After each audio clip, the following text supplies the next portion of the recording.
There are so many amazing things that happened during this fourth annual Lights On Stratford. Lights On Stratford, from my perspective, is about community, it's about connection. It's a festival of light, but it's also the stage for public art in our community. I think Lights on Stratford is fun and interactive. Lights on Stratford, to me, is bringing community together in the longest and darkest nights of the year. And it's about bringing public art from around the world to Stratford to be enjoyed by all of us. It's about people coming together to celebrate Stratford in a new light. My name is Zach Ribble, and I'm the Executive Director at Destination Stratford, and for the last 4 years, the Festival Director of Lights on Stratford. As a member of this community, we are extremely proud of this Winter Festival of Lights, both in bringing visitors to Stratford, but also encouraging our local residents to come out and participate and experience the joy. My favorite part of Lights on Stratford is the people. And I mean that in terms of the team that we've put together this year was just a lovely group of people that I'm so honored to have worked with. My name is Kaylee Kristofiak, and I'm the General Manager of Lights on Stratford. So I think this Lights On, we really shook up the schedule. So we changed the way that we present. So instead of having 7 days a week that you could come to Lights On, you came 4 days a week. And I think that it was hugely successful. We were able to maintain the exhibits in a way that they were fully functioning whenever we had patrons there. My name is Sean Poole. I am the Technical Director for Lights on Stratford. There was more time for us to actually maintain the sites instead of maintaining the exhibits themselves. I think the interactivity was also a little bit different this year. There was more ways for the community and for the people to come out and actually interact with the units, play with them, dance around them, go through them. It was more dynamic than last year, in my opinion. My name's Samantha Franke, and I'm the Production Manager for Lights on Stratford. My favorite part of Lights on Stratford this year was opening night. It always feels really good to see everybody come out and it be really busy on all the sites and everything going successfully. So the light displays that we host in downtown and throughout the park system really become a part of the environment. And the way that they shine and reflect off of shop windows, off of the lake and the ice and the snow, really create an atmosphere in our city. So they become part of the city and the experience. And we really keenly are aware of this when we end the festival and we take down these displays, and we get all kinds of feedback wishing that they were still there, wishing that these bright lights and engagement and joy that these lights bring were in that. And that is a way that we know that it was successful as a festival and as an installation. There's always a balance between spectacle and interactivity. So, for example, Dandelion and Market Square had a performance mode where the spectacle was absolutely enormous, and you could see that throughout the whole downtown core around Market Square and City Hall. And then there was an interactive mode. It was a little quieter, and people could go in and interact with it. That is the kind of balance that we try to strike when we program our festival, to make sure that people feel like they're a part of it, but that they can really be drawn in like a magnet from a distance, and that it's bringing visual splendor and wonder. Honestly, that was the biggest thing this year, is that having more people there for those more limited nights just meant that there was more people enjoying together. And I think that's what we have tried to do, and hopefully I think we've had lots of success with, is shining a light on these beautiful little pockets of Stratford and lifting them by bringing people there to enjoy a piece of art. Is the special part to me is watching people interact with the art, see how they discover the artwork is the most important thing to me, and my favorite part of all of it, actually. My favorite light installment this season, I think that everyone probably knows what that is because I was down there almost every night, I feel like. Usually when it was only event stuff left at the end of the evening before Sean turned it off. I spent a lot of time in Dandelion because I just found it to be really magical. I also got to see it in Sydney. So seeing it in two very different places was really cool. To like see it in the Sydney Harbour in front of the Sydney Opera House, to have been in Dandelion there and then be in Market Square in Stratford and go like, we brought this here, was really cool. My favorite installment this year is definitely Tom Patterson Island with lunar lampposts and the solar system. I'm not sure what it is about the island, but it always really seems to grab your eye from every direction that you view it in. I think the premiere of Dandelion was the one that actually proved how much larger Lights on Stratford has become over the past years. The scale of that piece and the ambition of that piece to put it on is massive. It took 16 people to put it up. It took us a week to put it up. It stands 23 feet tall. Hurdles that we had to go through, the engineering issues that we had to figure out were all things that Lights on Stratford has never had to deal with before, so it was a challenge. My favorite thing that happened was actually on opening night.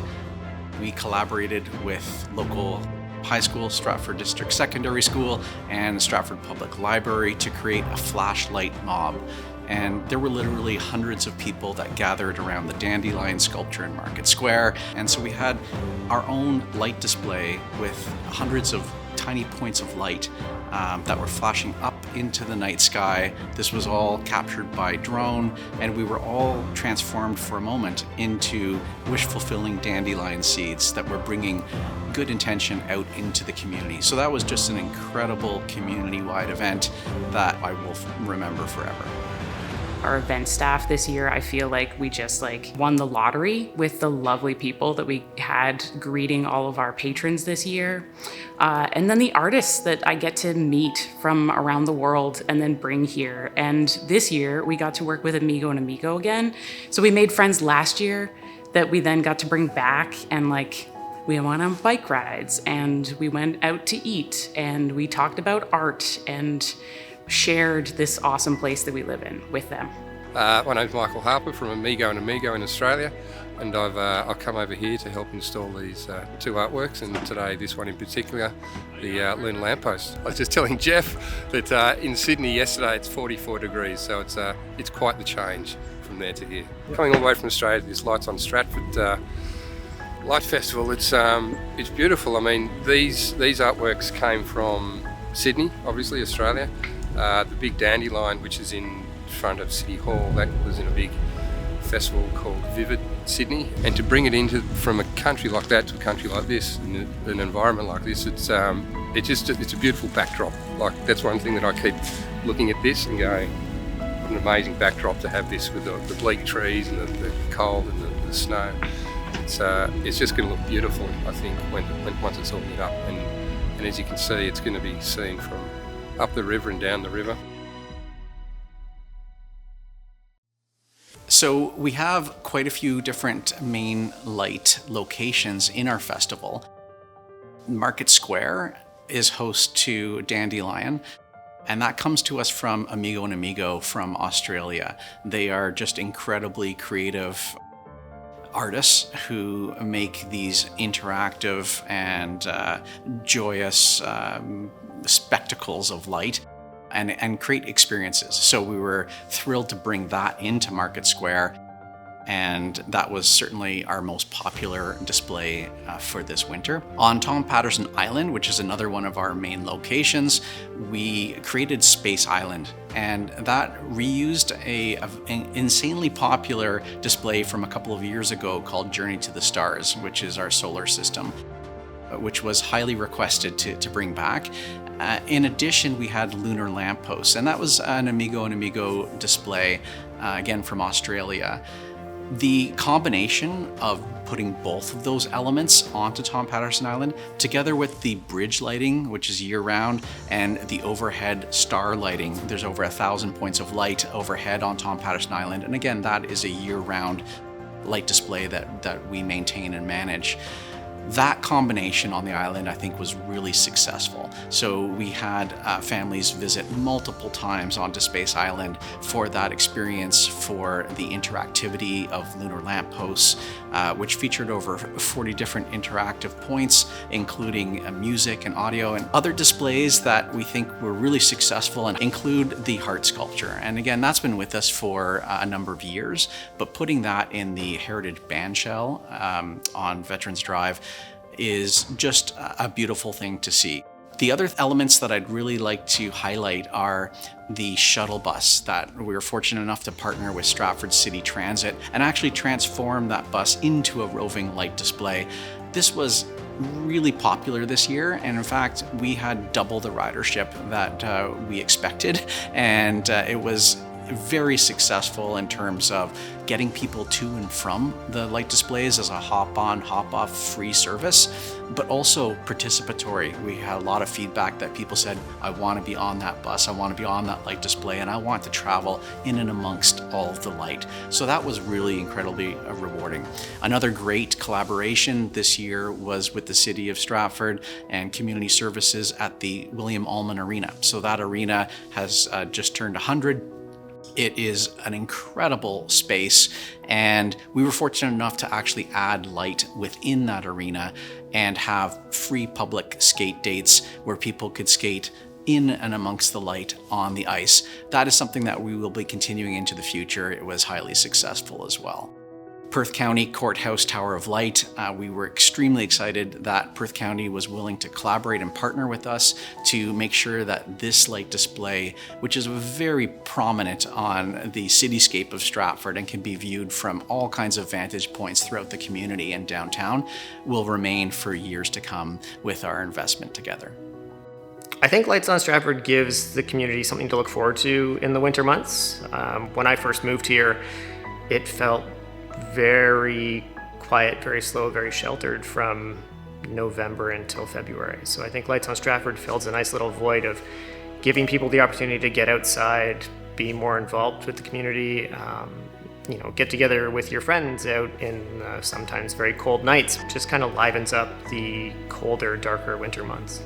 So as Lights on Stratford has evolved, we also are working closely with the city and our partners to make sure that the infrastructure is in place, that we can have successful winter activations. So one of the mandates and part of our manifesto for Lights on Stratford is that we be a cultural anchor tenant that allows other events to happen.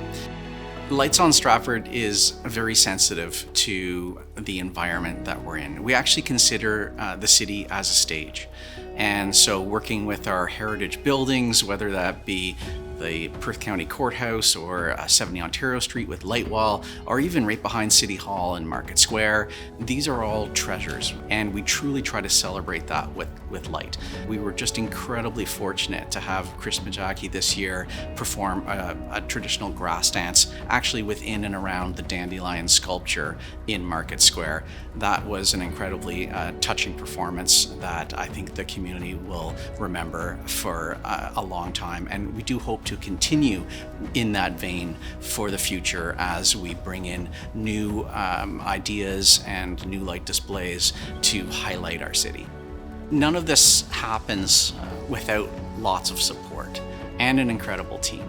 So from all of our sponsors, supporters, partners, I do want to highlight the City of Stratford, who is an active participant and partner in this.